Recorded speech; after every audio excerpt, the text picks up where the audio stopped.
No.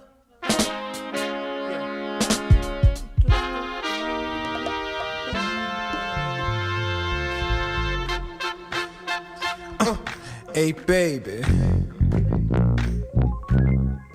I'm about to be real transparent with you. I've been waiting by this door, just to have a little conversation with you. So don't think I'm creeping. I just want your name. And maybe you can slide your digits too. Cause I put a lot of work in my game. Oh yeah. So baby, role play. Baby, won't you come and role play with me? Role play, baby. I know you know me, but let's switch it up. Baby, won't you role play? Hey, you beat my nerves, and let me be your patient. And you be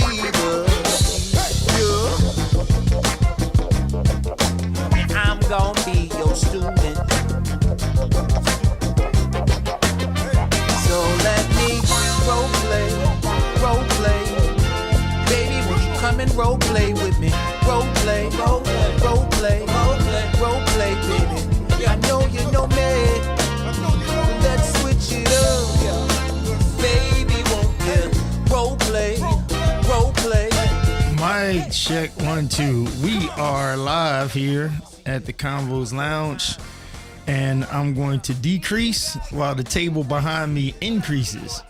We have none other than Darien Brister and Jay Morris, two of the world's greatest organists around in this area. But yet there is another multi-talented, he and his son, my family, my younger cousin, but my OG, and then his son DJ. Family is all in the house. Darien's going to take it away. Have at it. All right, welcome back. Between Sundays. Tonight is episode 59. Wow. Again, we're a platform where we offer perspectives of the modern church, ministry, operation, and the many nuances therein from the lens of worship arts and multimedia personnel. Yeah. As you may be able to see, we got some in-studio guests. Before I get to that, please, if you have not, please subscribe to the YouTube page. I have pinned the link in the comment. So again, if you have not, please subscribe to the YouTube page.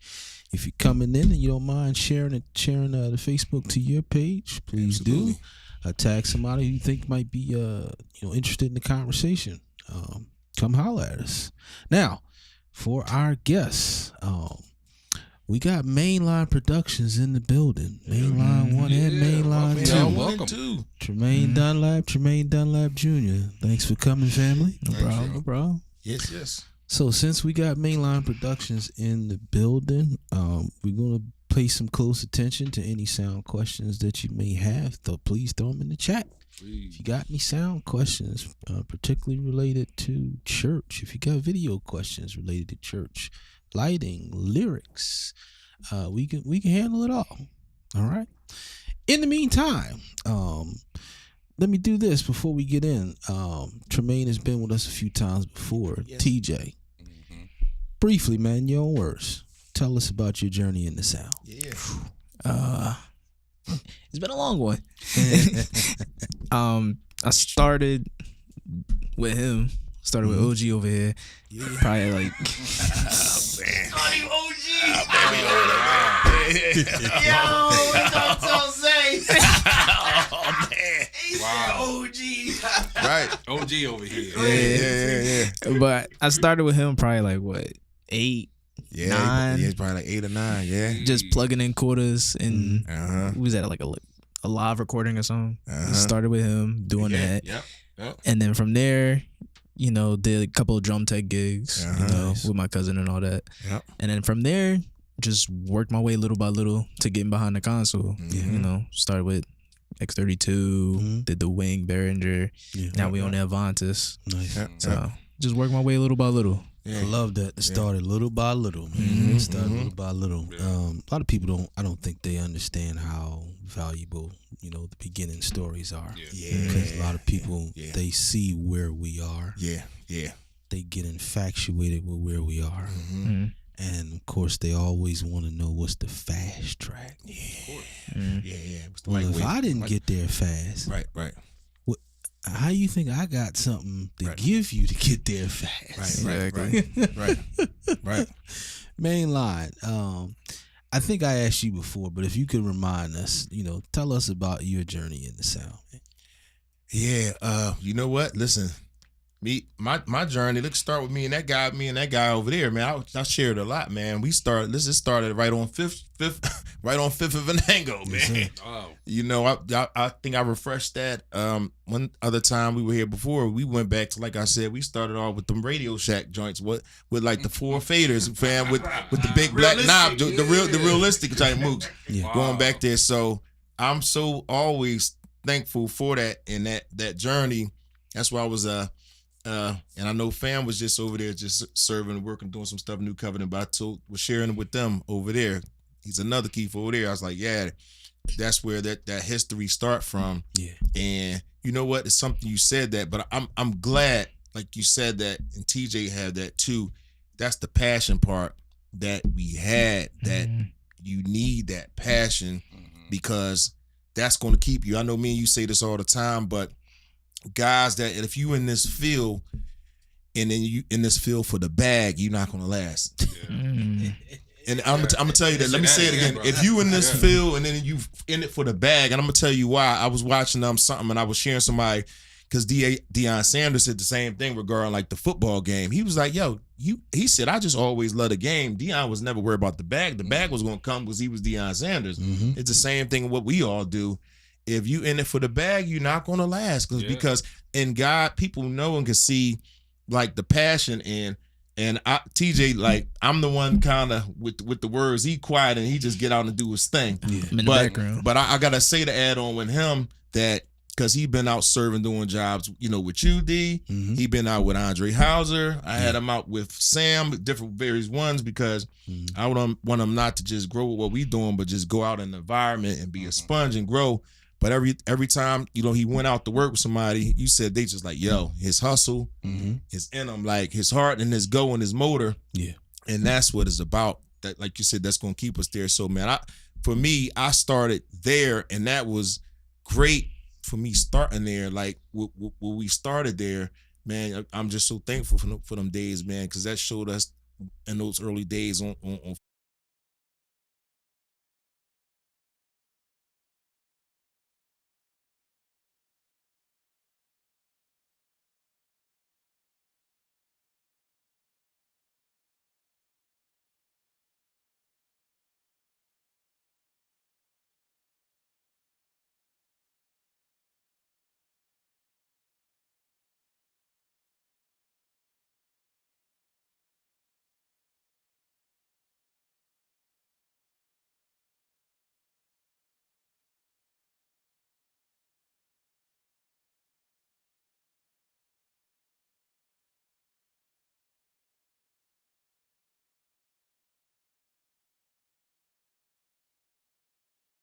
First thing he said is, I started out plugging in quarters.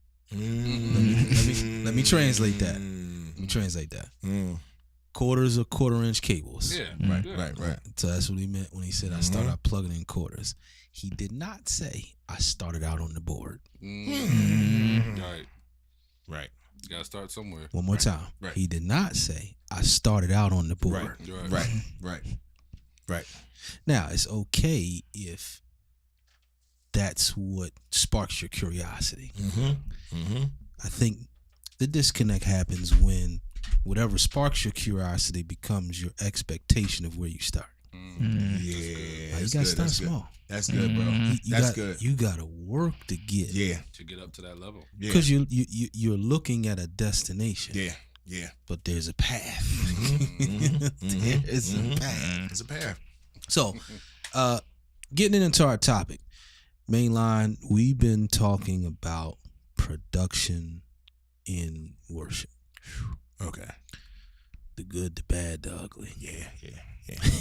We've been talking a lot about this, and it came from a social media post that we started with that kind of was talking about the difference nowadays in how we may have learned as musicians in the learning environments we came up in as musicians in like the 80s and the 90s versus what the learning environments look like today and how different they are. Gotcha. So it led us to this production conversation.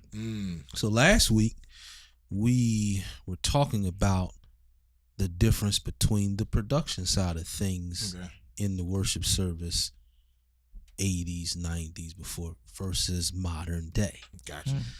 We brought up different things that you may remember, Mainline, such as the doxology and Gloria Patri and responsive reading. Or I love this one, the welcome and the response. That part. Some other things is where the worship leader or the MC would announce everything on the bulletin one by one. Yeah. So we're gonna have Deacon so and so's gonna come up and pray for us. Yeah. And they would sit down, Deacon so and so maybe go to the floor mic, he would pray. And once he prayed heaven down for about 13 and a half minutes, then the worship leader would come back to the mic to announce whatever's next. Right. You know? And which was an interesting flow, but it worked. Yeah, it worked. For back in the day. Yeah. For that time. Probably not as effective nowadays. Right. And so as we were having this conversation, Jay had used the word production when talking about how it used to be. Yeah. And I thought that was great. It wasn't the same level, but it was a level of production. Yeah, it was. Yeah, you're right. So now enter today, and here's how I want to set things up. Okay. I want to set things up this way. Particularly, again, when we look, if we take a snapshot back in the, let's say, the 70s, which I wasn't there. Right. But in the 70s, you know, many of our churches didn't have a sound system. Right. May not even had a mic. Preacher got up to the podium, used his natural voice, projected it to the congregation, and they had church. Needs are a little different nowadays. We need amplification now. Right. Why do we need amplification? Well, this is Brister in the house. Of course. Grandma B.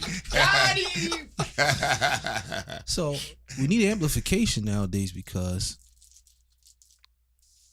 the person that can hear someone talking up front, well, there's people in the back that can't hear as well without amplification. Right.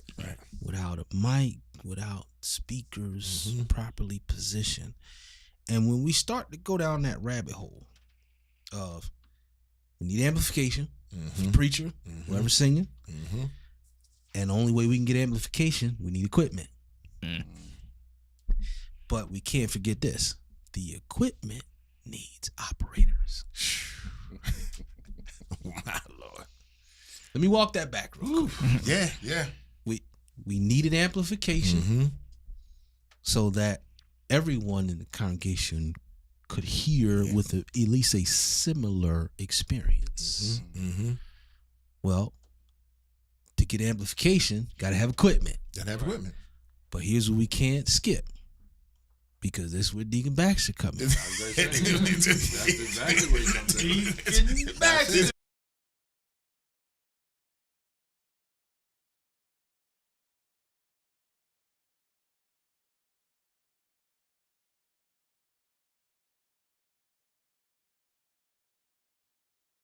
You don't even know a gate. What? You mean the gate on the front gate? The front church. Shout out to the deacon who figured out that once the fader is maxed to the top and the metal won't let it go further, they know to reach for the game.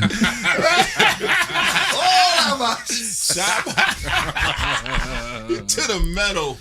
So I mean, find that game button to turn it. You're like, come on, dude. Wait. go ahead, man. No, let me tell you, that thing is real. But listen, I seen it. I've seen it. Listen, I've seen it. I've actually seen. I did a couple service calls when I not only seen where the game was there to operate, but I've seen tape the sliders on each channel strip were taped down. Now I gotta. Wow. Can I explain? Go ahead. Can I explain what he just said? Unpack that. I gotta explain what he just said because Seriously. it was two different ways they taped the slider. Okay, all right. It's two different. So I guess the first method was masking tape from the bottom of the console Right. to right above where the metal he's talking about. Yeah, right. Yeah. And the fader would be underneath of it Yes. in the position it was supposed to be in. Yes. That was the first method. Okay. Which the second method at least made more sense. Okay. The second method was when the fader was in the right position, whatever you thought was the sweet spot. Right. Yeah. You would take tape and put it above Right. and below. And below. And below. So you couldn't wiggle it. That's how it is, Jay. You could do, Yeah. or at least it would be some. It would be some. Or prophetic message. Right. Yeah, you know, like, hold up. Yeah. Do not touch. So It was meant to be some resistance there Yeah. That was there for resistance. to kind of me put tell you you. away Some from trying to do something else. Listen. Listen, which goes to PowerPoint. So in this situation, I walked in. They said, "Look, we don't want you to push it up to the metal." So I come in and said, "Okay, we got a situation." I'm like, "All right." I'm just looking like it's a special situation here. Yeah. Yeah, I mean, you. Oh my God. Yeah, man. it's That is interesting, crazy. man. Wow. Interesting, huh? Wow. But yes, the equipment needs operators. But he's operators. And he's operators. Now, whether that is a pro operator, whether that is someone who maybe is not a pro, but they've been well trained, or someone that is in the midst of being trained, the equipment need operators. Now, T-Dot, and I'm not asking you a question, I'm just putting my hand on you real quick. All right, now Pastor. I gotta put a quarter in the meter here when I say equipment need operators. Yeah.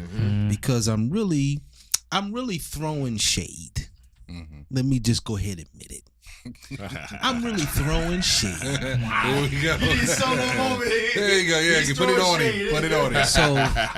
So let me decode what I just said. When I said equipment needs operators, code or translation, the board can't run itself. Exactly. Can't run his own. But what about automation, right? What about automation? Right. Nah, man. Nah, we're not going there. One more. Because here you go. Now you got the folks with the iPad in their hand. Shout out to Rob Elliott. Look, I ain't say no, but Rob, we love you, man. We love you, bro. Shout out to Rob But Elliott. you got the folks with the iPad in their hand and now Pastor Carlton Aiken. that run the soundboard from wherever they are. Right. The board can't run itself, and that also means that the idea of set it and forget it. Set it and forget it. Bro, Can I throw that to you, Mainline? let me tell you. That's set it and forget it. I don't know. I know it I think our church has formulated this idea kind of in conjunction with that duct tape or masking tape idea. So because I've had several people, and I know Darren had it too after we serviced certain places, like, is there any way we can just set this up so that the deacons and them could just open the door? You just tell us where the power switch is at, Jay, and that's it. and we'll be good. I said, the set it and forget it idea. TJ knows this. I can throw it. I'm gonna throw it to TJ for one reason, so he can unpack it though. But because it does not work for several reasons. For one, the room is never the same every week. Yeah, exactly. That part right there. The room acoustically is never the same every week because pastors and everybody, you don't have the same membership every week. So that messes with the sound in the room. Wow. That's for one, and that's for the front of house. And I'm going to throw it to TJ because he had this and I threw it to him. He was on the Avantis, one other week. I was checking the floor, but TJ normally he mixes up a couple of Sundays and all, and I had to get up. So I did the transition, got everything from the transition from live stream. Another thing too, you just can't set it and forget it, especially if you're doing live stream. You definitely can't set it and forget it. Sure. Where I'm with what Pell said too, just stop doing live stream before. But TJ, tell them why what you just encountered mixing, why you can't leave it like that front of house in your own words. In your own words. It don't have to be deep. It's a lot of different reasons. All right. I mean, you can't set it and forget it because there's adjustments that gotta be made during service. You could walk away, somebody here, they need to be brought down here. So there's adjustments that have to be made while church service is going on. So yeah, absolutely. Because you can get away with the set it and forget it if your church only got 2 mics. That part. That's right there. So if I've offended you in your church, you only have 2 mics. You have one mic for pastor to preach, and one mic for either one person to sing or the choir or the ensemble to gather around. I apologize. Right. And let me. You're right about that. And I'm going to say something on top of what D said. I'm with that too. Let me just unpack that because shout out to we just got finished doing the chapel and Star. We talked about this D too earlier this week, and shout out to Gracie and I'm like, but now I have a setting there where I program this console, and I'm gonna tell you reason why to Darren's point. So like the pastors, if you have 2 mics you're using, don't get offended because on Thursdays is senior day at Bethel's Chapel. Yeah. Now I just did this whole complete install. I configured the console so it comes on in the set it and forget it profile because they're only seniors, but they're only using like 1 mic, 2 mics. Yeah. So when they set it, to Darren's point, so the churches, as my bro said, if you only have your pastor singing and 1 soloist and the organist, you good. You can do that. Yeah. But when you get into, you got Jay there, MDing, you got Jay running tracks, you got whoever, Trey Lamb or somebody on drums, you got you got bass, you got keys and aux and all this, you got BGVs. You're not in the setting to forget it. You got a live stream, so you got a video person coming to you asking for audio. There you go. It's a lot of adjustments right there. There you go. You're not in the setting to forget it option. You don't have that option. Yeah, so that's just not in your option. And back to what D says about personnel. And there's different levels of personnel. So here's the thing, man. It's one of the most frustrating things when, and even though I'm not a sound guy. Yes, you are. No. I work a few things. That's about it. He that hath an ear. So, but it was one of the most frustrating things trying to, church has a keyboard.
Hang on.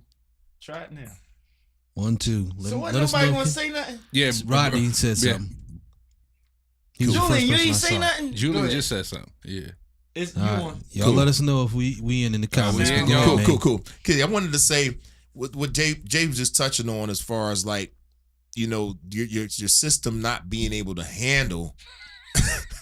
Because Can't set it and forget it. set it and forget it. Because let me tell you, because I Ain't that just the truth? Yeah, just visited a few places, and you really just need to do an honest assessment on what you're trying to put through to your system. I mean, if you're running like some 50-watt PVs as your mains, Yeah. is just really not good to try to run, like Jay said, run 8 BGV backgrounds through. You got the lead coming through. You're trying to run the main keys Right. through there. You're trying to run tracks through everything there. is peaking. Everything's peaking, and everything's distorted. Nothing's coming through. It just can't handle the load. And you know, I've been in spaces, you know, recently where, you know, where either we had to bring in reinforcements. I'm pretty sure you done several jobs. Me and TJ done several jobs like that where their main system can't handle the load. So that's very important. But to your point, D, I think the churches end up in that place because you don't start with bringing in professionals to see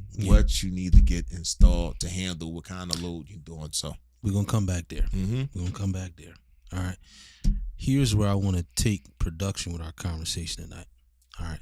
Because, again, this is a place where maybe many who are listening and watching, you have not, or someone hasn't explained it so that you can see the value of production in this spot.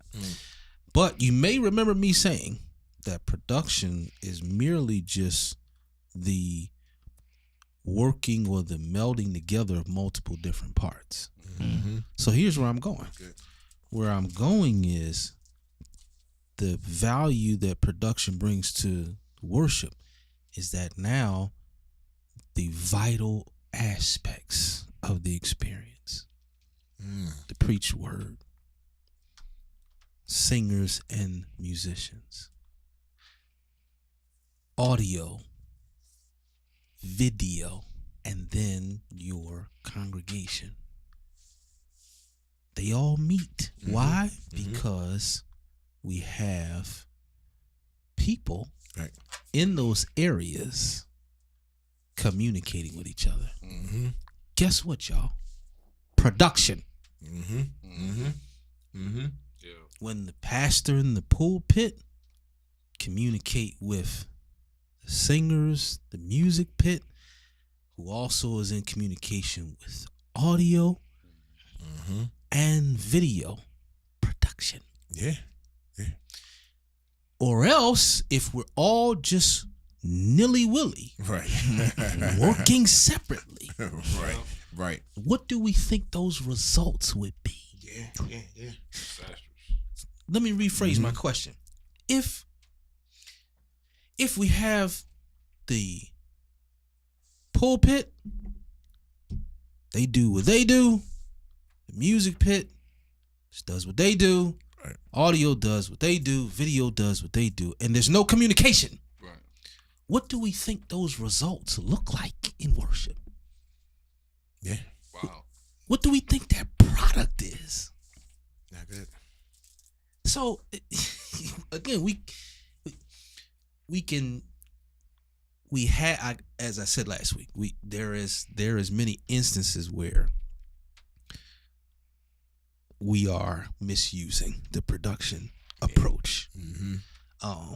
But I'm hoping that the misuse does not get it mislabeled. So, Maine, T-Dot, talk to us a little bit about where you guys serve and that type of communication that happens there between those moving parts that I mentioned.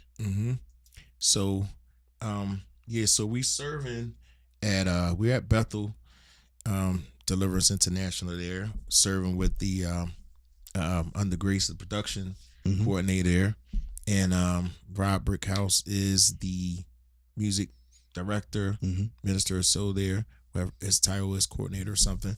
So, like you said, all of these pieces, they work together, and it's something we were just talking about our production call time. Because every Sunday, the production call time is 6:30 a.m. 6:30 a.m. So I know we were just talking before we went on. I was just talking about what time I normally up and leaving. So I'm normally up and out about 5, quarter after 5, 5:30. So 6:30 a.m. And so when we get there, like Darren said, it's a whole big thing. People just see the whole, everything looks so smoothly. Yeah. It, from service time on, but it's a production that goes through there. So like you said, during that time we get in, we doing line checks, playback checks from video room. We gotta get the wall powered up. You have, and then to Darren's point, you have at that time in the morning, you have 3 audio personnel downstairs. I'm there. I got 2 guys, 2 floor techs and stage techs downstairs. You may have, I think at least you're going to need at least a minimum of 2 upstairs, one to operate the wall and one on the camera side to do that. So you talking about at that time in the morning, you got a 5-person personnel. So it's a lot. So after just preparing all of that, and then once even Rob is there, they've already prepped for doing what they need to do. And you know what? Before everything is even rolling on our production side, and TJ knows it's a lot in the production step to do this, and it looks smooth because you got a pre-roll playback for the live stream mix. You have the front of house mix that's happening, and you got the live stream mix, and then we just really incorporated like we got like a audio playback monitor that we have, but and to get before service even starts, just to let you guys know, like Darren said, the level of production, you got to have all of those 3 mixes need to be locked in before service even start. So it's a lot. It looks really smooth, but the product is you gotta put in a lot of time to get that kind of level of production. So the conversion over there. Thank goodness, like I said, for TJ, he's listen, I gotta say this too, because me and Darren said it too, because let me tell you, that Avantis is not just something you throw somebody just on to just starting. Nope. No. That Avantis is different, and we all can attest to this, because that Avantis, yes, it has some great For terminology, explain what Avantis is real quick. Yes. Thanks. That Avantis is Allen and Heath's one of their, pretty much, I think me and Darren, we'd call one of their upper. Yeah, it's like one of their second tier consoles, mixing consoles. So it's coming in and it's producing audio at like a 96K quality, which is very, very, very. So if we were to liken it to cars, I would liken it to like a Corvette. Everybody can't drive a Corvette. Everybody can drive a Corvette. And the thing is, I'll tell you the difference. We talked about this last week. The workflow of it from the wing, your Behringer brands, the X32, the Midas 32, any of those, is a very, very different workflow, because you don't have a lot of independency as far as mixing individual buses. TJ tell your channels. So when you on that console mixing, if you mute one channel, it's muting all your mixes. You're done. That channel so that's the key, right? And that's the key. You got to be careful when you got your engineers and techs, like you said, with these iPads, because somebody mute past the mic, everything, all the mixes going down and all the stream and everything. So you're navigating on mixing with that console is you doing a lot of moving. So just to your point, if you just kind of a set it and forget it engineer for the church that said, oh hey, let's go buy one of those, because see, that's the thing that we talked about, but Darren was talking about, you need operators, because you're not going to get the same quality because you buy the same equipment that the other church down the street bought. Right. I'm glad you brought that up, but I want go ahead, TJ. T-Dot to answer this question. T-Dot, your best words, can you just explain for our watchers what is kind of the role of a floor/stage tech? Yeah, that's good. Yeah, that's in your bag, man. Floor/stage tech? Let me think about this one for a little bit. Well, at least for floor tech, you are assisting the captain that's driving that ship. So if captain right here, he need me to run over Mike died.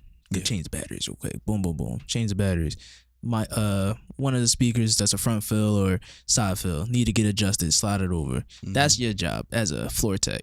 Dang, I forgot the other one you asked me. No, it was pretty much the same. Floor staff stage. Yeah, but you're assisting whoever's running that console to make their job easier. Yeah. And go ahead, man. Let me say this, cause since y'all unpacked that too, because we just took this other job that we're doing in December, and the reason why I say that because I called D and I talked to TJ about the job, because when I got the call the other day, they was like, "Well, Tremaine, we want to do this show in December, and we think about we need 17 wireless mics." 17. Wow.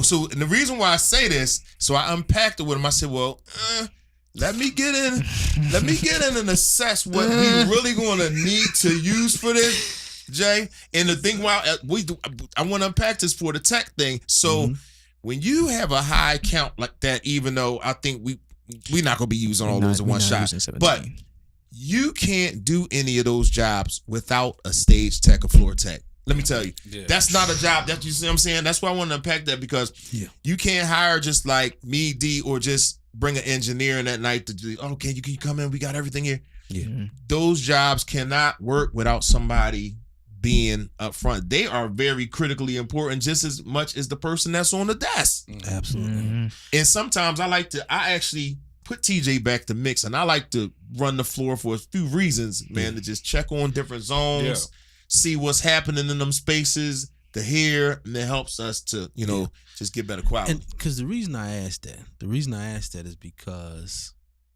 again, for someone in church, in your church, and maybe you're curious about audio, see, that's a starting point. Floor tech, stage tech, because the first thing it's going to teach you, which is a fundamental of audio and probably many ministries, the fundamental thing is communication. Fundamental thing. So before you want to start learning, mixing on the board and moving levers, Pels. Hey, so you know what? I was going to take this opportunity to, there I go. So I was going to take that small opportunity listening to Dot. Right, Dot. So Ian, shout out to Ian because he said, "What's up, Dot?" So listening to Tremaine hit that and explain it, Darien, I'm glad you threw it to him, because at his age, right, he's not a teenager, but he's young. And when churches are talking about the youth in the church, they think that they have to give them space up front. And then they get scared because you're trying to fight with keeping the tenured people that don't want to move from up front. But then you trying to stream, you trying to get the sound better. You're not interviewing, you're not whatever, and you're not giving them nothing to do. This helps you to know, because he has friends. He's not just sitting in church. Like, look, Tremaine and our kids don't dress like we did when we went to church. Right. Facts. I don't even think they had half the suits we had. Facts. They don't even know what church shoes is. Technically, they don't know about no Buster Browns and the thin socks and all. This little cuz have no idea that actual thing. Him and my son. But like when my son gets out of college, he can work with them when it's Sunday, and that'll get him in church. He's already in church, but that'll get him in church. And many people, y'all trying to find ways to get the youth in church. These people at the table right here have a whole seminar ready just for your kid to show up at church. A reason. There you go. What is that reason? Sound. And look at what he said. It wasn't he's the main guy. But what Darien was pushing, and I know Jay will push on this, it's discipline teaching. It's also serving. Right? Yeah. And he sound like he likes doing it. Yeah. Right? And then it's to the point where I noticed from their testimony, it got so to the point that when the father affects the son a certain way, right? Or when singers take their wisdom and pour it in, what ends up happening is God moves and enlarges your territory. And then the thing that you was the main guy on, the servant got to step up and be the main guy. And what do you think they're going to do? Yo, little cuz. Yeah. Come on over here. Yep. It's all. This is ministry, y'all. Yeah. Yeah. So I'm thinking that's what I wanted to add. Yeah, That's- absolutely. 100%. I like this segue. Yeah, 100%. Because now, Jay, you tell me if you have the same story as I do. When it come to playing, I didn't start out playing the organ for service. No, piano. Wow. Not even keyboard. It was the piano. It was the piano. Yeah, not piano. Piano. And we were playing the piano along with the main right, musician, right, who was right. on the It organ. wasn't by ourselves. Right, it was an upright joint. My goodness. Upright. Hey, hold on. I'm sorry. Yo, I love telling this story. It's on, fellas. me and Tremaine. And just a shout out to, there's a difference between rigging stuff and working with what you got. Right. And your professionalism. Right. We went to an afternoon service off of Broad and Jefferson. Classic. And we had to go in for an afternoon service. And our drummer, shout out to Tim, he What up, wasn't Timbo? there. And me and Tremaine went in there, Sure and the enough. choir had to sing like 4 songs. Yeah. And we gonna make it sound good. It is a upright piano, slightly detuned, customized. Right? There was no key that had all of it tuned. No. And they wanted to sing. It's a drum set broken into pieces. No legs. Lightning flashed from above. But through it all, God was still good. Tremaine got on that set with it was like a 2-piece and a cymbal. Right? It was a 2-piece and a broke cymbal. And Tremaine, the kick wasn't working. He got his suit jacket and put it over top of the floor tom. We went in my dad's truck and got a screwdriver. Shout out to you. It was a long, flat-ass screwdriver. We got the screwdriver off and the it's truck. in a half a broken stick. And when I say we rocked out, best out. service ever, man. Best Here's the ever. thing. Here's what's crazy. Best ever. The thing about those uprights, I remember at choir anniversaries. Come on, Jay. We would, we thought we were doing something, and we would open up the hood. Oh yeah. Yes. Oh, Come on, Jay. And put a microphone. Come on, Jay. Pop the top. Pop the top of the upright. Hold up. With a hymn book. Prop open that top. Yep. So y'all can hear and put You the can microphone really there. hear. Right. Yes. So it was the first, we thought we were doing something. Taking Listening us to that back, joint come Jay. through the system. Good Into memory. the same speaker as the piano and the vocals. The same joint. Same speakers. Same, Same PA My system. Lord. Same My PA Lord. system. Yeah, man. Man, oh, So- man. We made it work. So guys, I want to shout out some watchers, and I'm coming back to my original Good point, stuff, Yeah. man. and I gotta hurt somebody's feelings again. Julian wants you to do it. That's good church, Doc. It is. While I'm shouting out watchers, we just mentioned Julian Brissett, Dan Corsi, Ian Dunlap, Joshua Gilmore, Dan Corsi, man. Rodney Harris in the building. Dude. Who else do we have? We said Mrs. Brister in the building. Grandma B. What up, Miss B? Dwayne Michael Hennigan, Tara Price, First Corinthian Nicole, First. Rakeem Harris, King. Tracy McCurry Williams, Dr. Chandra Williams. Hey, I Pastor. keep saying Chandra. My apologies. Yeah, it makes you want to say that when Yeah, you look at it it. does, yeah. But thank you all for tuning in. So, going back to my original point that I kind of dropped the quarter in the meter is the equipment needs operators. That's preaching words. Yeah. Quarter in the meter. Quarter So- of the meeting. That's preaching terms. So, Oh, yeah. so now I got to piss somebody off. Uh-oh. Because Y'all go, ref. Walking the lion's mouth. Because the problem, one of the biggest problems that Mainline Productions and Decibel Group encounters when we're talking to church officials is that they try and solve personnel problems by buying equipment. My Yeah. Lord. Wow. Yeah. One more time. They try and solve personnel problems, meaning someone who will either learn or knows Right. how to operate the system. They try and solve that problem by buying better equipment. Right. That'll work. Like it'll run itself. But this is automated.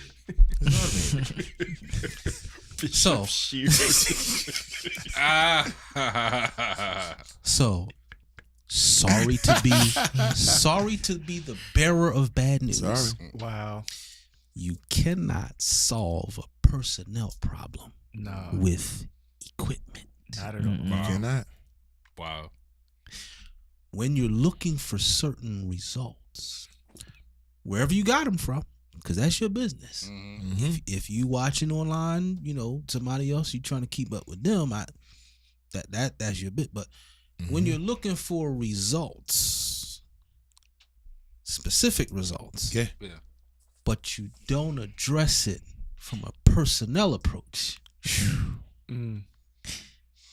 no amount of equipment is going to get you that result. No. No. No amount of equipment. No. An S550 doesn't make a 14-year-old a driver. Good stuff. That's good stuff. Wow. Look at how much technology. Just it like has. a Bible alone don't make you a Christian. You gonna preach that, Doc. You gonna preach that. Yeah. So you if you have a personnel problem, you got to address the personnel. You gotta address it.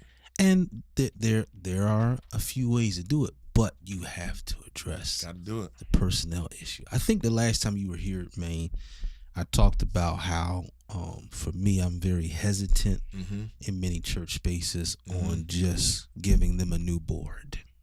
Yeah. Because I always ask myself, Yeah. who gonna work it? Yeah. Yeah. Yeah. Who is gonna work that Who's board? gonna work it? Even if they actually need a new board, I'm still asking myself when I'm trying to figure out what to recommend. I can't get past the who gonna work this thing. Yeah. Who's gonna work it? Who's gonna work Right it? there. That's a good one. Who gonna work it? Because we can't give an advantage to Deacon Baxter. Right. No. Nah, give him that realistic amp you got in the back of the chair. My Lord. That old PV. PV. Remember that? That was the PV. Yo, that PV system. So let me PV, ask man. this. Let me I guess Park and ask this. And I'll ask the both of you. And let's backtrack from the Avanis. Mainline, how many hours do you think that you've put in on the X32 M32 in that ecosystem?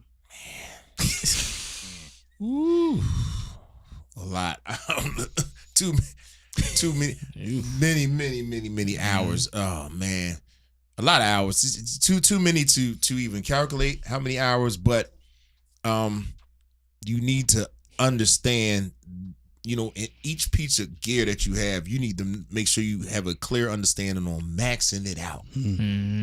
That's the thing that me and TJ, we always look at before we looking into getting into a new piece of gear. Yeah. Looking, all right, how can this benefit us? Have we already maxed out what we already have? And then before we move up to, we just was looking last week to just say, shout out to you. You came through there too. But we, like I said, we just end up doing the city conference and gala at the Hilton maybe a week or so ago. And him and I just looked at each other like, had we not been up in the space with the wing, we wouldn't have been able to do the event. No. Because we've had the X32 for a while, but that event called for that space. We needed a front of house and we needed a monitor world. So, like you said, the X32, it wouldn't have worked with the X32 and the XR16 or 18. It wouldn't have worked. Yeah. Like, and then some events you gotta know you in the spaces of where those events just won't work with just one console and iPad. Sometimes the iPad is too many moving parts to be doing. We all know mixing monitors, trying to do it on iPad is just, it won't work. It's too difficult. So we, you said, we max that out. Make sure you max out. That's the only time when you can spend the time and hours. And the problem is, a lot of people, they haven't maxed out what they had, or like you said, the right personnel isn't there, D, to get the results that you need. Because I've been in, you've been in too, D, old spaces with analog consoles or digital, and got results out, and people like, oh man, how'd you pull that out of here? Several reasons. Several reasons. I've done so many walkthroughs and tech, just service jobs, because number one, you didn't bring the right people, as D said, so it's not configured right. It's not wired up right. Amps and all that. So you're not going to get the right production, just sound quality alone, before you get to the console. Right. Yeah. That's the thing that, a lot of people don't see. You don't have the right amps. You don't have the right, to J point before, you got a whole 8 BGV praise team trying to bring everything through, 50-watt speakers. PV joints too with that. Right. PV boys. Wonder why I keep blowing. Everything sounds distorted. So it's just spending time, man, like you said, and mastering what you have and having the right personnel to work that. That's, because then like you said, D, you get to the point where, okay, if it's time to upgrade and expand, you got to make sure you blown that out what you have. I mean, so yeah, spend that time. Come on, Jay. Wouldn't it be a red flag? You go to a church and they, don't got a good sound system, but they got a box of fuses next to it. Wow. That's crazy. And you see this? That's crazy. Is this a box of fuses? Yeah, we got that just in case. Well, you gotta keep jumper cables on your system. You gotta let it go. You gotta let it go. How many fuses you blowing per?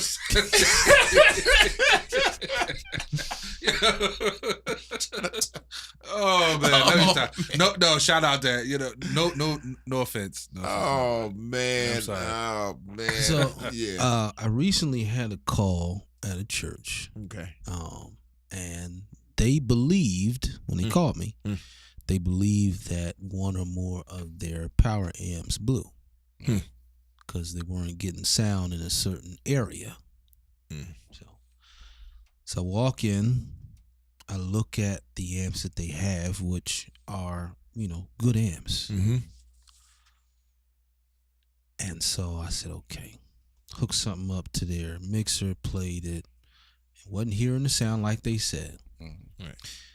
Went to the volume knobs on the amps. I just pushed one in, sound. But when I let it go, no sound. Okay. Go to a different amp.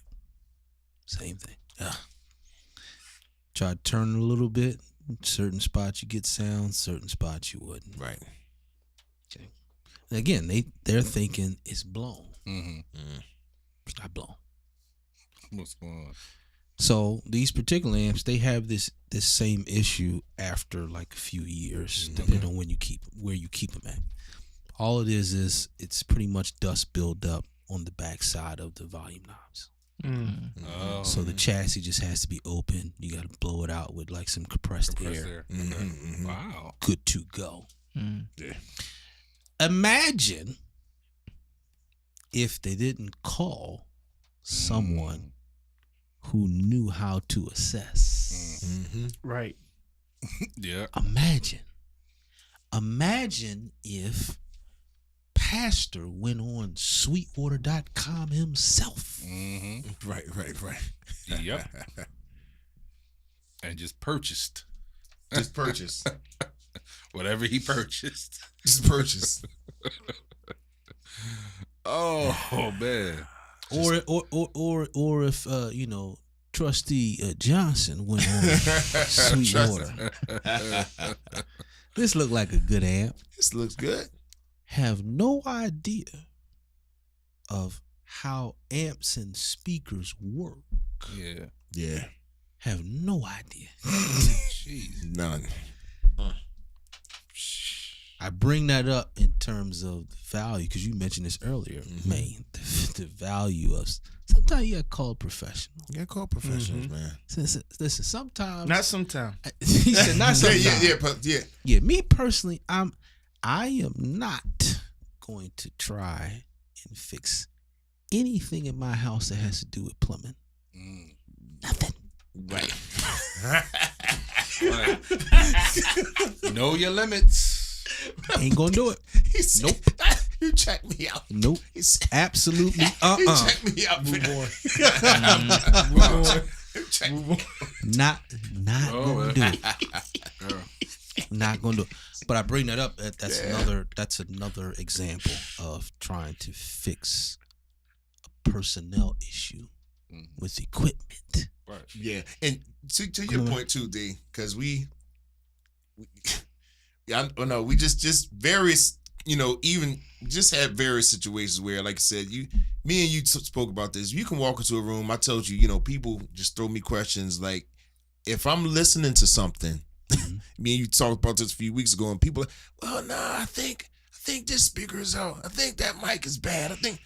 And I'm like, nah, that's not it. A good try. Like, I think maybe Jay plugged his 1/4 inch into the different amp. Maybe that's why. No, that's not it. And I'm, and the problem with that, reason why I say that, because we walk into those situations all the time, that if you have to be guessing back there that you think why this is working, call the professionals in. Yeah. Because most of the time, if we're in a space, and like you said, you know how things are configured and ran and because certain parts need to be doing their job it's doing what we do with sound. It's like a car. Yeah. You know what I'm saying? It's like a car. And everybody, you get your engine's supposed to be doing a certain job, your transmission's supposed to be doing a certain thing. You know what I'm saying? Your alternator's supposed to be doing this, this supposed to be doing, and if all of those things aren't, working and functioning, yeah, you kind of know. So, when we're looking at these spaces like pertaining to audio, we kind of know where to go. I was just showing one of our other guys, one of the other techs too, me and Bruce, we were looking at the difference in, we did a new install over there, those EVs on that far section in the main sanctuary. Yeah. But like I told you, pulled out some of those amps just going through, so we'll I said, I'm not getting a production. I need to get out of it. Put a new amp in there. It's crushing. Yeah. You know what I mean? And just them hearing the difference, like just those little things, man. And so, it makes a difference. Because someone, particularly when it comes to, let's say when it comes to the church's equipment, all right, someone has to be able, whether it's inside or you got to call somebody outside, somebody has to be able to give an actual account of what the status of equipment is. Yes. Not a guess. Facts. Not a guess. That's where resources get wasted. Resources get wasted when we believe this is what's wrong. Yeah. And that none of us can get away with that. We can't. Like if there's no sound going to a speaker, we have to be able to tell that church why. Right. Whether it is cable related, whether the speaker is bad, whether it's an amp issue or an issue with like a port on the board or somewhere. We have to be able to identify this is the problem, not we believe. Listen, let me just unpack that with D real quick. You don't go to your doctor for a surgery and be like, well, Jay, we're about to start surgery. We think is your elbow, but maybe it may be your wrist or your shoulder, but we get ready to take you in. Full operation. Right, full operation. Nah, are you ready to go under anesthesia? Nah. And I think a few podcasts ago, I think I said this, you hit on that, D. That's one thing that struck a nerve in me. Like, in this field and what we do, people don't bring you in to guess. Nope. And they not paying, people don't pay professionals in the guess. Like, if you got a guess, and we say this all the time, we talk about this about doing the research and work. I just was sharing something. We just did a whole new install. We bumped up the Pastor Lambert's digital rack there at the church. Yeah. We just bumped that, went up to the digital space. It's wonderful. I mean, it's crushing, man. I mean, Yeah, shout out to Sennheiser for what they did with that digital rack. It's clean, crazy. But it took, so me dealing in a whole new different frequency, I had my certain couple of ranges that I was locked in on. Yeah. Took me like, Jay, a couple of weeks, seeing how one operated 1 week. All right, this ran smooth for 2 weeks. I got a little digital spit this week. All right, let me narrow this down on all that. Yep. So at the time, I was just telling somebody this last couple weeks, my other engineer, he texted me like, I was probably away. He does Bible study. He's like, man, we locked in, bro. This frequency, this last week, you dialed in because we put in the work. Yeah. I put in the work. So I told one of the other, Derek Miller, I said, listen, man, if anything go wrong with that mainline, I'm cool because I already know I put the work in. Yeah. A jet could come by. If something bother that frequency right now, Right. I know, Jay, that's rock solid. And I called, I had a whole one-on-one with Sweetwater. Sennheiser. I was on the phone with Sennheiser that day. So I got the software. I think I put TJ on it where I can see all the frequencies in the whole neighborhood. What's happening? Comcast is on this frequency. Verizon's here. So I put the work in. So if you put the work in, that goes in what we talking about. A lot of people don't put that extra pre-production work in. They just think it's just coming in on Sunday, pressing the button. It's on. Yeah. Well, Come on, Jay. It seems like there's two types of people, and I am one of them, I have to admit. The first type of person, they would rather buy it new rather than assess what's going on. That's how I am. You don't have the time to. So if one of our speakers is not working, I think I told D about a situation in my studio where I got a hum. Okay. I don't want to hear. Well, maybe we could try this. No. I want it fixed now. How do we do this now? And D was like, let's try this. I'm like, all right, yeah, but I want it fixed. You know what I'm saying? Yeah. Do I got to break open my wall and get a whole new electric? Come on, man. What I got to do? I want this gone. Right, you know what I'm saying? But then you have the other person, the second person, they'll keep running it 50% till it's down 40%, till it's down 20%. And when it finally breaks, now you want to call somebody and blab about how much it costs. Jay, that's so great that you brought that up. That's good, Jay. It's so great that you brought that up. And maybe we can finish here. And I think this, where I'm going, will be something that those of us who are watching can chime in as well. And it is that, I guess it's that fine line when we talk about the church's resources. It's that fine line with understanding when, okay, no, let's max out what we have. That's one side of the line. Right. The other side of the line is the Band-Aid people, to your point. That's right. Yeah. And that's a fine line because, again, I think for both people on each side of the line, I think for the most part, the goal is properly using the church's resources. Right. I think that's the goal for the most part. Of course. Properly using and managing the church's resources. But again, it's a fine line because with the Band-Aid work, you're paying more. Well, that's the thing. It's like as long as I can hear it, there's nothing wrong. Right. It's a problem when I can't hear it. Then something's wrong. Now something's wrong or something's blown. Right. Yeah.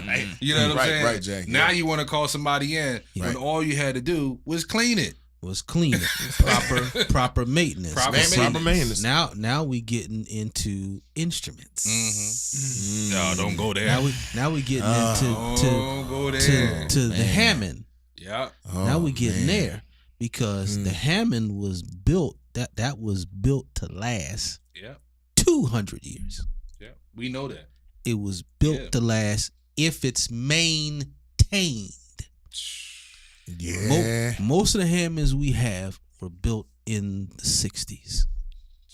Some late 50s, most of them was 60s, and you got some early 70s. well maintained. It was built. It was built Yeah, for it's built, 2 yeah. centuries. Yeah. But to your point, well, I can hear it, so why it need maintenance? Why I need Right. maintenance? Why we gotta put money into it if I can hear it? If I can hear it. But then when you don't hear it, it might be past maintenance. And so, It might not be salvageable. Right. and now you want a discount. But again, that's why I said that fine line. Yeah, the fine line. Yeah. Where again you're maxing out your equipment that is working properly. Mhm. Just either it needs some maintenance or it needs a minor repair. Right, When I right. talked about that, the church with those amps and the dusty, what they call gain pots, but dusty volume knobs, that is like a at most $110 repair. Right. So $110 repair on an amp that retails. You ready for this, Jay? Retails at $1,200. Oh wow. Right. It's the retail. So it makes more sense instead of going months trying to turn that knob and find that sweet spot where the volume will stay, but we ain't fixing the problem. And then every 3-4 weeks we got to go back and refine the. To your point. to your point. But yeah, it's a fine line, and a lot of times we just need. What do we need? We need sober-minded people. Yeah. Sober-minded people that say, okay, listen, it's probably not in our best interest to put any more money into this equipment. It's probably time that we get something new. Yeah. Versus, no, couple $100, repair this. Right. It probably lasts us another 2-3 years. Right. After the repair. Right. That makes sense. It makes sense. Right. You know, that Makes sense. that makes sense. That may be a better allocation of church resources. Yeah. Maybe All right. better. So Come on, man. real quick before we go, I want to ask something on behalf of the singers. I had a singer ask me something one time. Okay. I couldn't answer.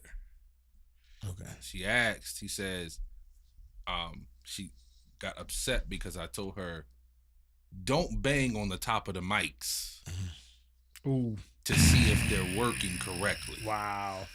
That's a trigger, huh? Mainline Damn, look Production. at that. That's a trigger. Yo, that was a trigger. He felt that in his spirit. Yeah, He felt- I'm just that joint like- felt him in his spirit. Because you're like, this ain't working. Yeah. This ain't working. Talk to the singers. Talk to them. I'm just saying, like, it was, I need to know, you know, like I tried to answer her, but I didn't have the actual verbiage. Mainline Productions, My all Lord. yours. Help the people. I know I might have to pass it over to TJ. but- Don't pass to me. I might say pass to me. He felt something. So I'll start here. Go ahead. Without getting into the whole mechanics of mechanics. what's inside the microphone. Correct. Yeah, Without yeah. getting into that. A better way to sound check a mic. Just talk right into it. Either talk into or blow into it. Thank you. Yeah. So you But where do you get that from? Like, just testing, 1, 2, That's it. 3, testing. Like, it's just like, So you got to pause over there for the guy. Paz got to pause. Don't forget Julian and Daniel's in the comment They section. got to. oh, So yeah, so a lot of times in the morning at Sharon when I'm just making sure, mics are getting signal, I'll just Right. Right. that lets me know. Whisper a little prayer. Whisper a little prayer. Yeah, Whisper a that little works. prayer. Snap into the mic. Yeah. Because Snap. yeah. explaining how you could damage your mic a lot of times you it can just damage it. yes. That's what I thought. Yeah, I said, you can. I believe A you little can. bit Ball in else. the monitors. There's another one. If y'all could just turn up the monitors just a little bit. Just whisper. But But yes, Jay, you can damage the mic. Yes. by- Oh man. Yes, you can. Because Okay. there is no mic that is built for anything to be banging against it. Nah. Correct. Right. Nope. There's no mic built for that. I mean, none. Right. All right. So yeah, you can damage the mic by banging on it. It has components inside of it that correct. you can knock loose. Yeah, you can. And to your point, Jay, yep. Me and Andre Hauser, various different mics. I've had a lot of mics that condensers, regular mics, to Darren's point, that fell, got beat up on, and there's wires and things inside of them that we were able to solder inside there, and so it is things inside there that you can damage. Yeah. So beating it up like that. Yeah, I seen somebody hit a 414. Jesus. Like it was a setup, and they had the C414s up there, and it was like. Jesus. Do not hit a condenser Jay, mic. you familiar with the 414s? Woo. Nah. Yeah, so It's a pretty good mic. yeah, $1,000 per mic. Oh, man, yeah, that's That's more than a good mic. That's a good offering. Right. That's a good All offer. right, Bishop. So, and here's the other thing. For the sake of argument, let's just say, there's nothing in the mic that you can. When we think about wireless mics these days, particularly if a church, buys wireless right, do we really want anybody to be banging against what is likely a $500 mic? Yeah. Listen, man. Especially when that's what they used to. Yo, this not on. Jeez, Give it a bro. minute. Like, oh my God. Do we really want anybody to be banging on a $500 mic?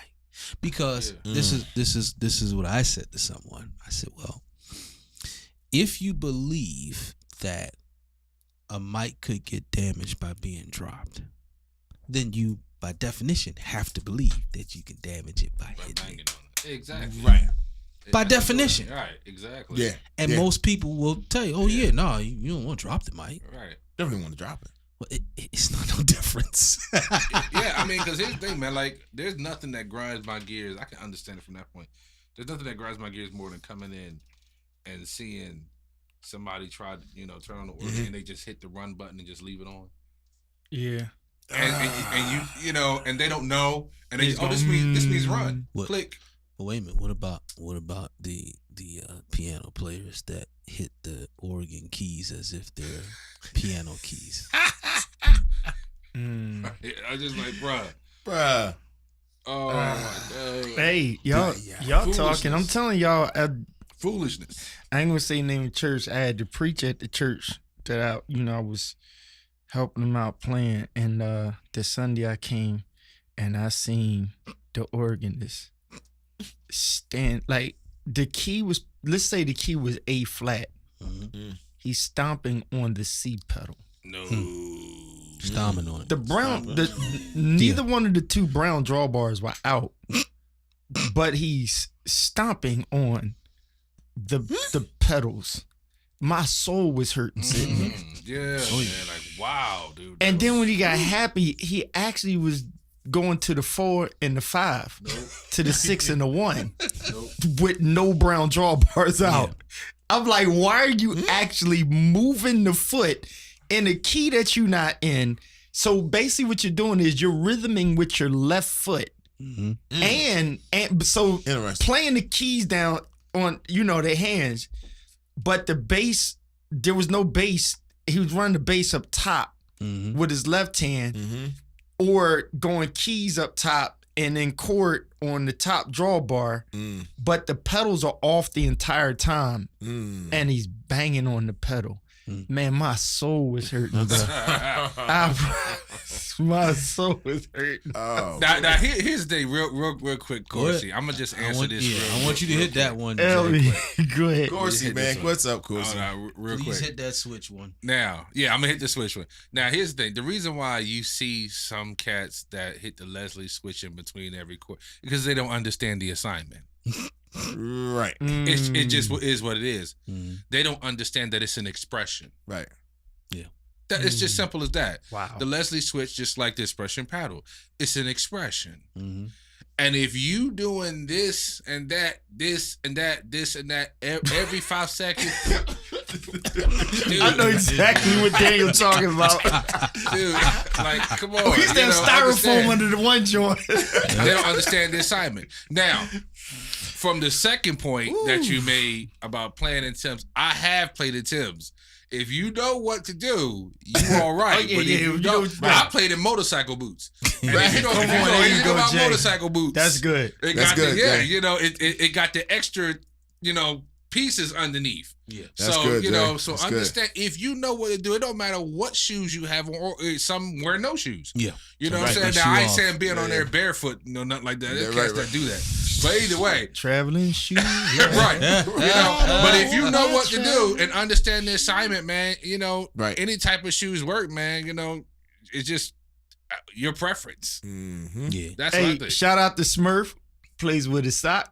Yeah, shout out to Smurf. Yeah, you got a lot of cats that play with the sock, man. I got pictures of Smurf playing with his. Listen, and that's a preference thing. Yeah, it's a preference thing. Like, Smurf. I personally don't do that because I just don't do that. You know what I'm saying? Like, I'm comfortable with my shoe on, so I'm fine with it.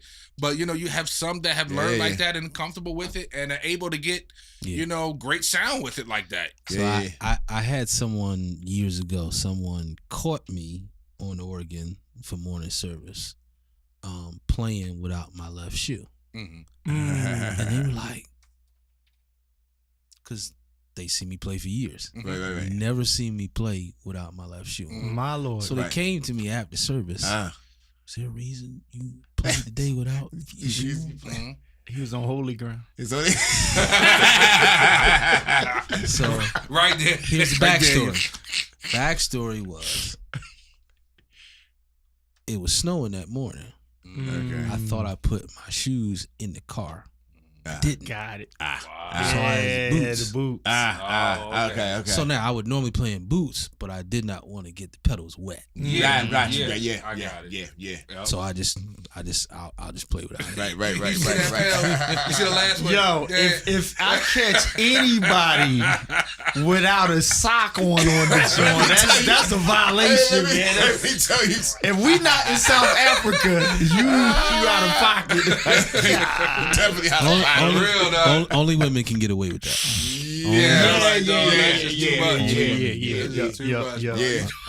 Only women can get away. Who getting on after that?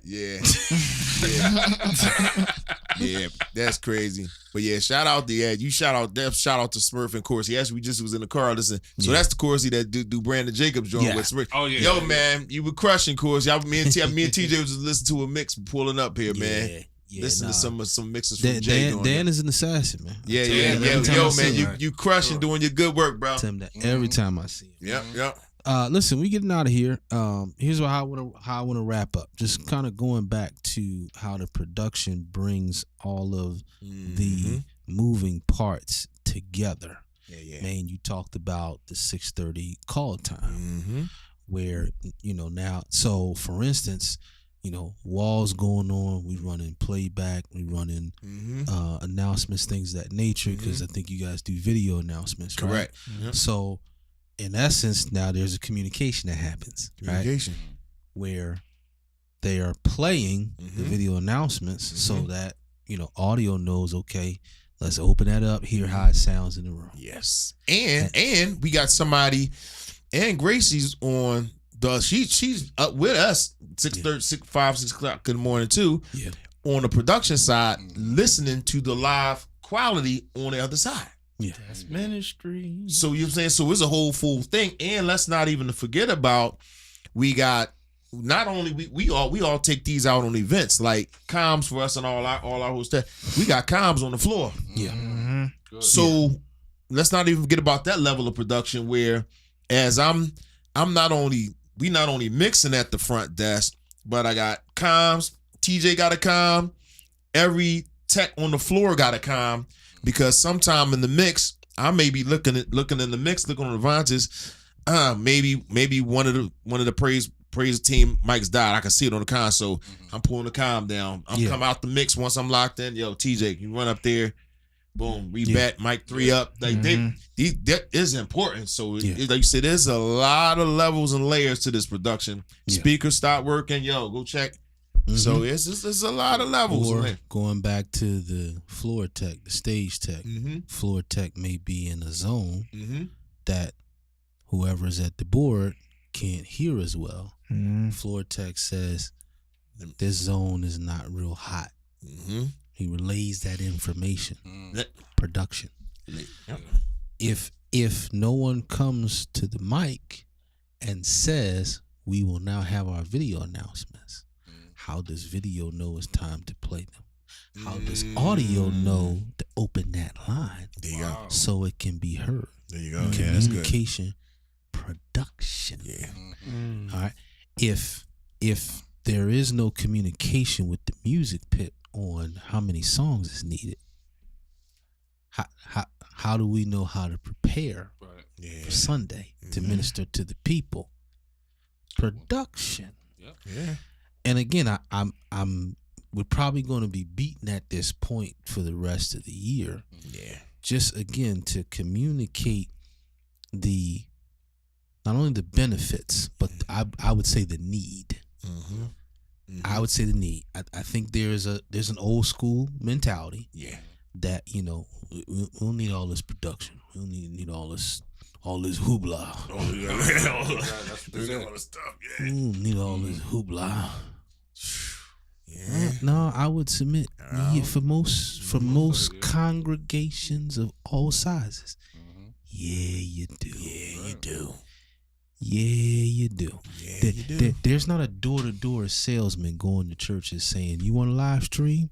We can help you." No. It's the church officials that make up in their mind, yeah, we need the live stream. Right. And I think now that we're here, we're not going back. That's a good point, Jay. Jay, let me tell you. I know we're gonna get into that later. Bro. We were talking about that on the way because TJ was just saying, like you said, once you're there, and once you have the right production level there. Right. You're not going. You're not going back. You're not going back. No, you're not going back. But why go back? Why go back? Yeah. Particularly if you're able to get a level of production that you feel is quality, not in comparison to no one else. Correct. Right. Just that you think is quality from where you started. From where you start. Yeah, that's good. If you start at one place and you're able to enhance your quality, why go back? Yeah. Why go back? This is Come on, pals. this is a good point for people who are like, whether we like it or not, since COVID's just a marker. There were a lot of things that were going on before COVID that were problems, and afterwards, but it was a good marker because it forced everybody into video, which on the one hand, we looked at it as a video thing, but audio, this is crazy. I'm gonna tie this in on my little preaching tip.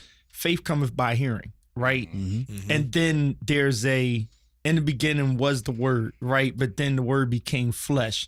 There's your visual, but then actual ministry is by hearing, right? And so there's a hearing and a seeing.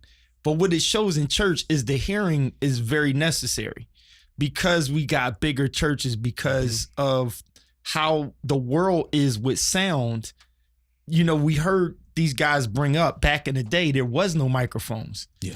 And, it's like, it's all cool. Now we have it where the sound makes a lot of a difference. So to people that are trying to start ministries, I'm not even gonna say the name. Many of y'all know who we talking about. You've heard it. We throwing it around.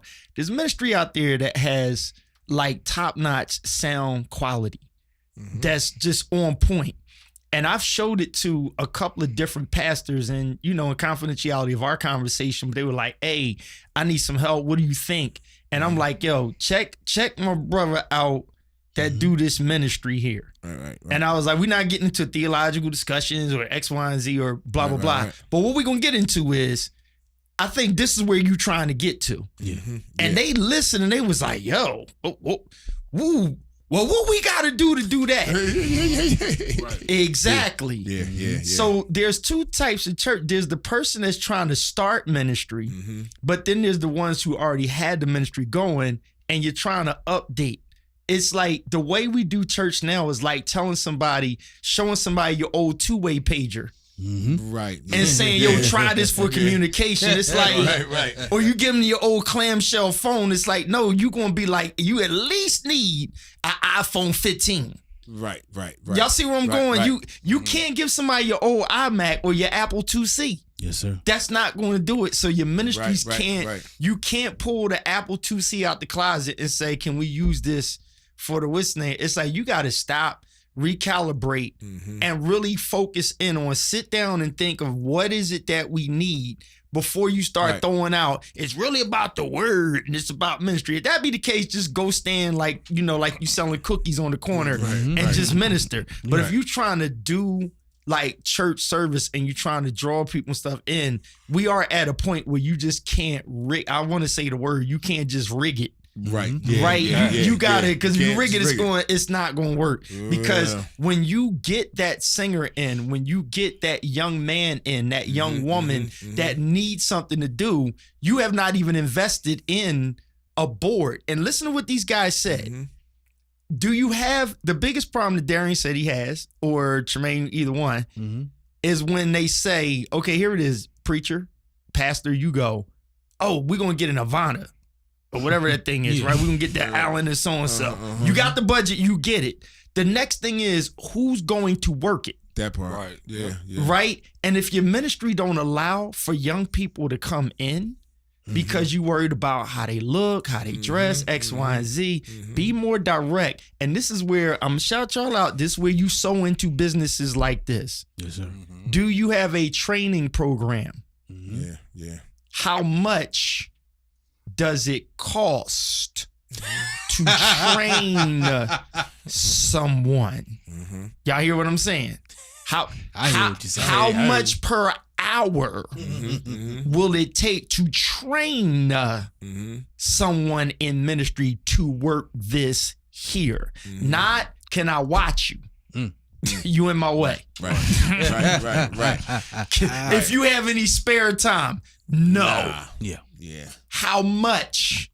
That's what you do. You sow to get this, at least the foundations right. Yeah. Absolutely. Listen, we getting out of here. Mainline 1, Mainline 2. Appreciate y'all coming out. Yeah. We gonna bring y'all back in January, and I really want to talk about what a training environment looks like. Yeah, that's good. That's good. What an audio training environment looks like. And this way, we can maybe give some people a look at what that looks like, some steps in a process that they can see or hear details about. But we getting out of here. I'm your co-host, D. Brister. Jay Morris. What you got for us, And Pels? I'm Daniel.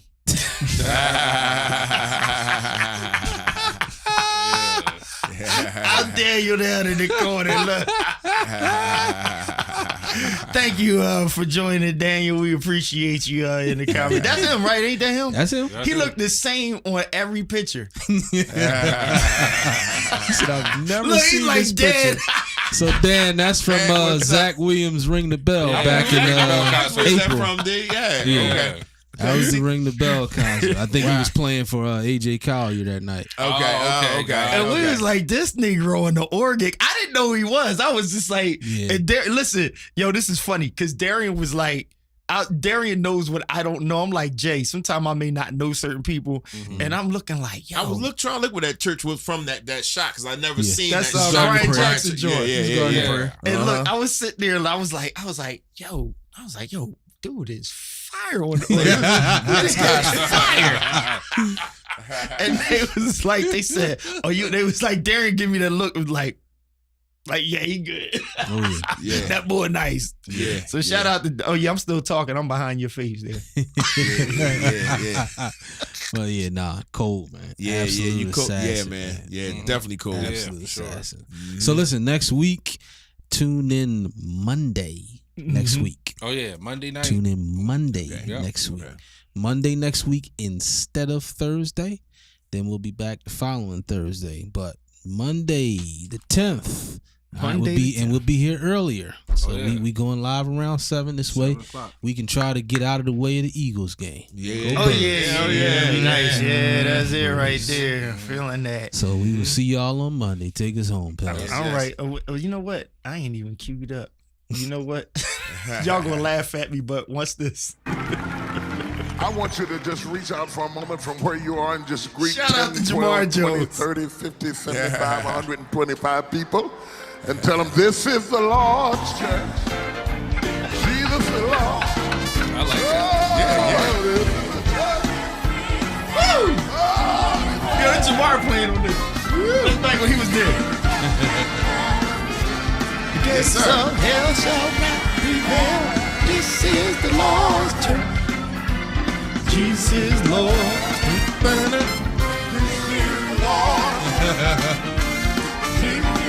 Come on, Jamar. Y'all hear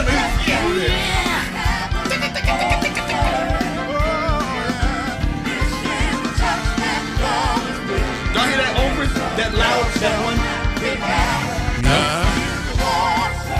What did you say?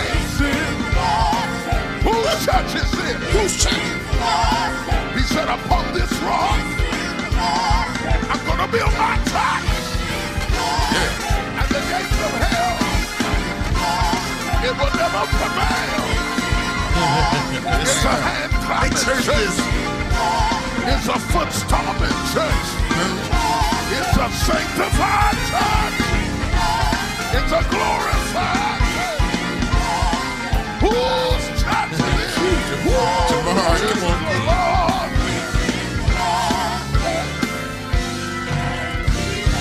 I want to do this like Bishop Jakes.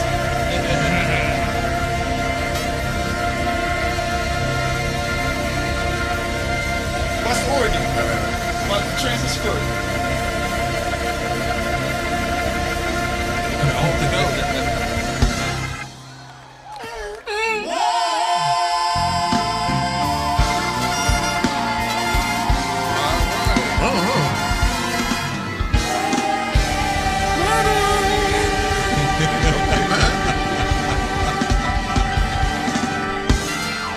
Come on and give him a praise in this house.